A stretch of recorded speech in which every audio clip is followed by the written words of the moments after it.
Good afternoon, everyone. All right, it's so nice to be here in person. I'm really excited to be here. I started at CARA, California under the pandemic, so it's sort of a really special treat to be in a room with all of you, especially because I know CARA and CARA have a long history of partnering together as well. So just really excited to get a chance to meet you all in person. And I have a little bit of time after this panel, so happy to stick around if folks have other questions or just want to chat a little bit more.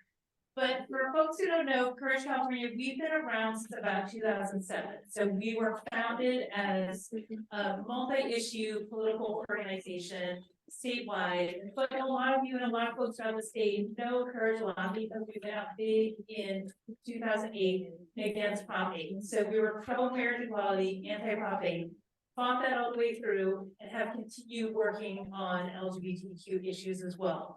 But really, as it comes to the election, we do the full cycle of work. So not just about elections, but about accountability, about lobbying and advocacy, and community engagement.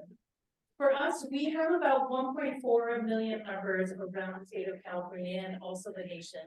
Do I have any CARA California members with me today? Yay, okay, great. Good to see you. Definitely come and talk to me after this panel. So a couple of things I want to mention about our work.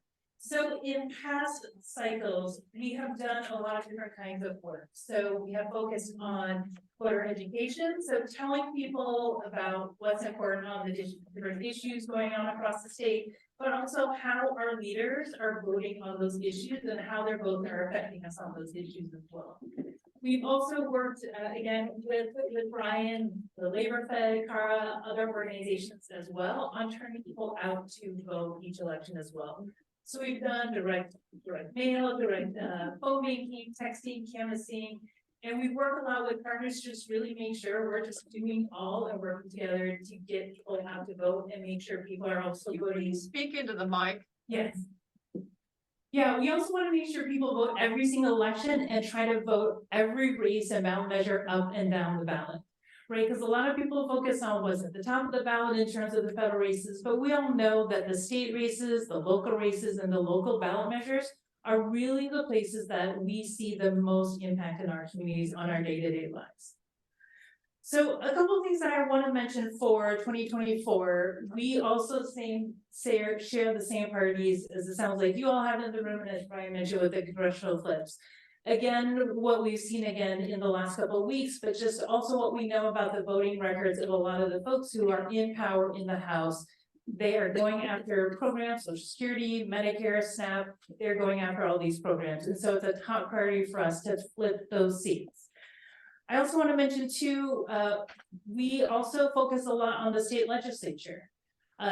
California is a really big leader, and that's not necessarily coming from our congressional members, it's coming from our state legislature, it's coming from our governor. Every year, I don't know if folks are familiar, we have something called Courage Score, which is we put together a report card of all of our state legislature. So you know how they voted on different bills across the different issue areas, and you get a sense of how they compare across different districts and the different legislators. I'm holding this up because every year the fun part of doing Courage Score is we issue a set of baseball cards.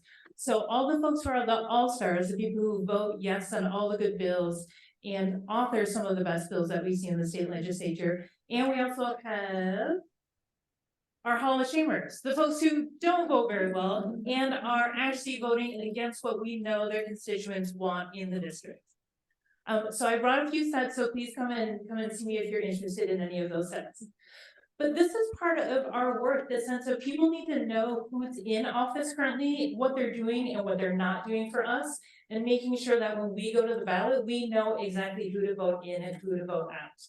So for 2024, we're doing a couple of things. So we're going to focus on the congressional races. We're going to focus on the state legislature. Because again, the state legislature has been really key in passing big bills that have then gone on to set the standard for the rest of the nation and other states. So we want to make sure we continue building a progressive majority in the state legislature, vote out the corporate Democrats who keep voting against us. And of course, we also want to make sure to get people out and educated about what's happening around ballot measures. Because as folks know, even if we get stuff passed by the state legislature, signed by the governor, sometimes those industries turn right back around and bring those back on the ballot to try to overturn what we wanted. In particular, I know the oil and gas step-back referendum is going to be really key. So wanting to make sure we keep that in place. But also, you know, a couple other things that will be on the ballot that are top priority for Courage California. We've got ACA 1, which will lower the voting threshold that will allow local governments to pass spending bills to support more housing and infrastructure. We have ACA 8, again, calling back to our work against Prop 8. Prop 8 is still on the books in our state constitution. And so ACA 5 would allow us to strip Prop 8 out of the state constitution and make marriage equality the law of the land here in California for sure, no matter what our federal leadership looks like. We also want to make sure to lobby. There's a couple more constitutional amendments that are currently in the state legislature. I just want to mention two.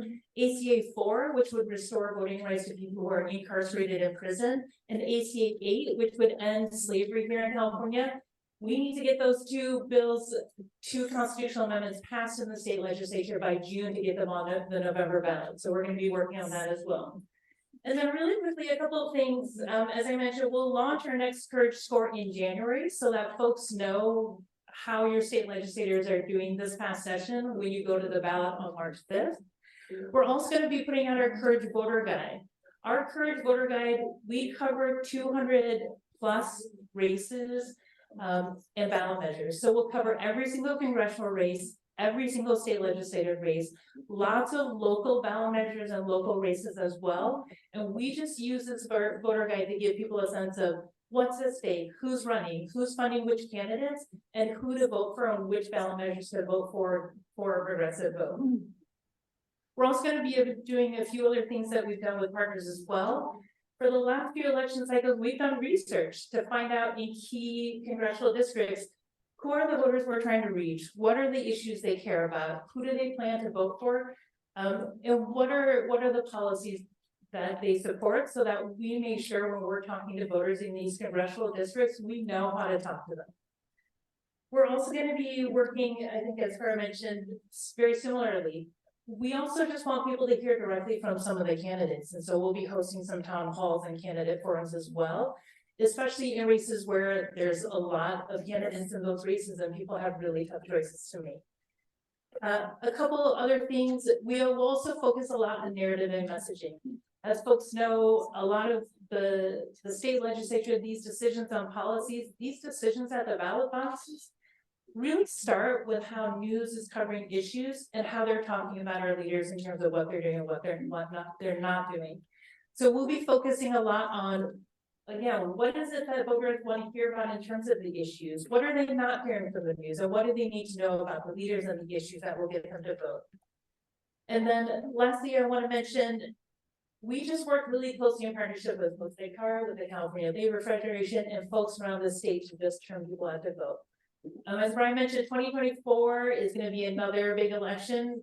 It feels like we say this every election, but it's true. We have to choose progress and reject white supremacy and corporate interests every single election. And so 2024 is going to be another big election too. So we're really excited about that. So with that, I'll take any questions.